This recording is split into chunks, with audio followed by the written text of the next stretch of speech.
আমাদের বন্যার পরিস্থিতি জানার জন্য একটু আসছিলাম। আমরা লক্ষ্মীপুরের 7 নং বশিকপুর ইউনিয়ন রামনগর থেকে বলছি। আমাদের এই যে উঁচা রাস্তা, পিচ ঢালাই রাস্তার মধ্যে আমাদের এই অবস্থা, তাহলে বাড়িঘরে, আশপাশের বাড়িঘরে কি অবস্থা? প্রত্যেকটা বাড়িতে বেশিরভাগ মানুষ পানিবন্দী এবং ঘর বাড়ি পাকঘর সবকিছু ডুবে গেছে। এই অবস্থায় আপনারা আমাদের জন্য দোয়া করবেন। আর দেশবাসীর কাছে একটা আকুল আবেদন, আপনারা আমাদের দিকে দৃষ্টিপাত করবেন, যেভাবে হোক সহযোগিতার হাত বাড়িয়ে দিবেন অসহায় মানুষদের জন্য। আমাদের রাস্তাঘাটে অবস্থা, আমাদের বাড়িঘর সব ডুবে গেছে। আপনারা একটু আমাদের জন্য দোয়া করবেন, হেল্প করার চেষ্টা করবেন। এই হলো আমাদের অবস্থা। দেখেন আমাদের এলাকার মাইজুবাড়ির একটা অংশ পুরো তলিয়ে গেছে। এই হলো হাসান মাস্টারের বাড়ি রামনগর, পুরো তলিয়ে গেছে। ওরা খুব সমস্যার মধ্যে আছে। আমরা আপনাদের কাছে কি চাইব? দোয়া ছাড়া। আপনারা দোয়া করবেন। আমরা রামনগরের সবচেয়ে বেশি আশাবাদী আমাদের শহরবাসী এবং গ্রামবাসীর কাছে। আপনারা আপনাদের গ্রামকে বাঁচান, গ্রামের মানুষকে বাঁচান, তাদের পাশে দাঁড়ান। এই পরিস্থিতিতে তাদের আর কোনো হাল ধরার মতো কেউ নেই, এক আল্লাহ ছাড়া আর আপনারা ছাড়া। পিচ ঢালাই রাস্তা পুরা এলাকা থেকে অনেক উঁচু। এই রাস্তার মধ্যে মনে করেন যে অনেক পানি যাইতেছে। তাহলে বাড়িঘরে কি অবস্থা?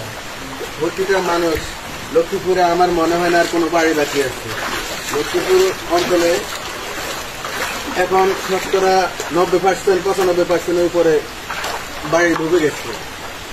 আপনারা একটু দোয়া করবেন আমাদের জন্য।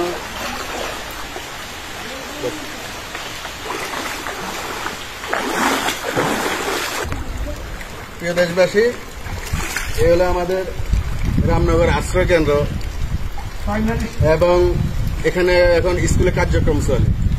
তো আশ্রয় কেন্দ্রের যদি অবস্থা হয়, মানুষ আশ্রয় নেবে কোথায়? আর সারা এলাকার কি অবস্থা? আশ্রয় কেন্দ্রের ভিতরে যদি অবস্থা পানির অবস্থা হয়, আপনারা দেখতে পাচ্ছেন। আমাদের জন্য আপনারা কিছু করার চেষ্টা করেন, আল্লাহর কাছে দোয়া করার চেষ্টা করেন, দোয়া করেন। আর সর্বোপরি যদি বলতে চাই আমার রামনগরবাসীকে, আপনারা গ্রামবাসী, শহরবাসী এবং প্রবাসী যারা ধনাঢ্য ব্যক্তি আছেন, আল্লাহ তাদেরকে সচ্ছল রাখছে। তারা অসহায় মানুষের পাশে দাঁড়ান, অসহায় মানুষের পাশে দাঁড়িয়ে তাদেরকে একটু জীবিকা এবং জীবন বাঁচানোর জন্য তাদের পাশে দাঁড়ান এবং এগিয়ে আসুন। এটা হলো আমাদের আকুতি মিনতি।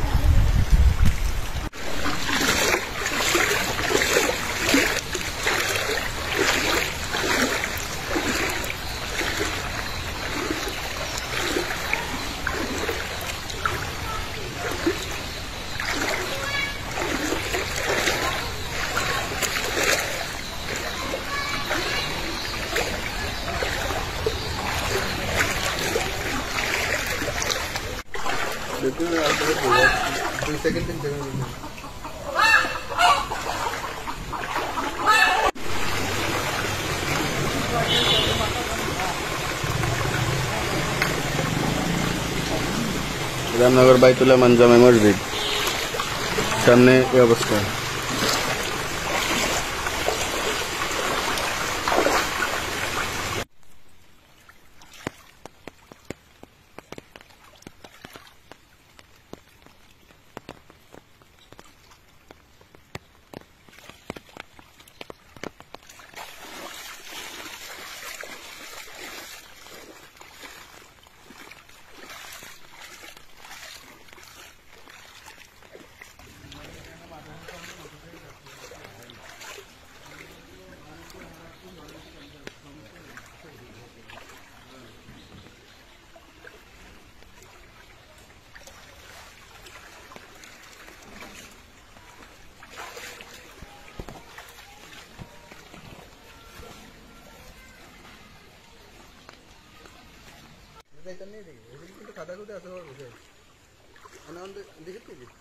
সমস্যা নেই, ডিলিট করে দিন প্রয়োজন। আর ধরেন এখন কথা হইতেছে, রেকর্ডিং হইতেছে, আমি কথা এটা বদ্ধ করি, আলাদা সাউন্ড দিতে পারি, সমস্যা কি? কথা আমার জন্য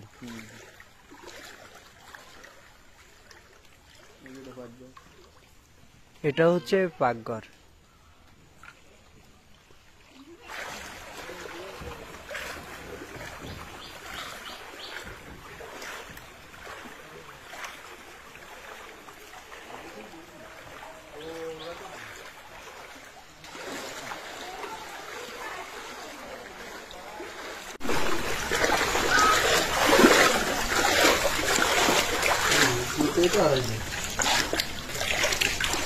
তো পাকঘরে উঠে গেছে কেন গ্যাস আছে গ্যাস আছে গ্যাস নাকি এটা তো থাকতো না পাকঘর ফুল পানি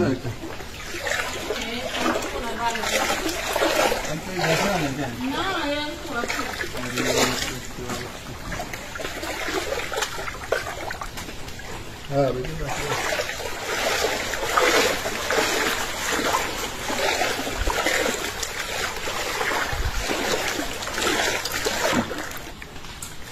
এখন আর অনেক কথা বলার ভাষা আমাদের নাই।